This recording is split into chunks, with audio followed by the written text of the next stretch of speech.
কথা দুনিয়াতে কবিতায় আর গীতি গান নারীর বিরহের কথা কিতাবেতে পেল স্থান।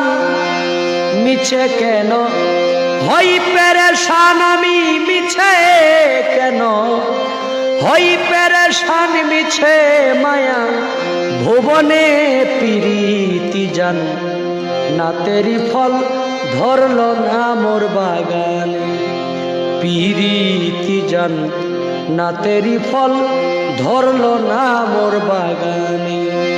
কিছু কেজি বন কাঠা বাজাবো বলো কোন কানে, প্রীতি জান না তেরি ফল ধরল না মোর বাগানে। আরে প্রীতি জান না তেরি ফল ধরল না মোর বাগানে।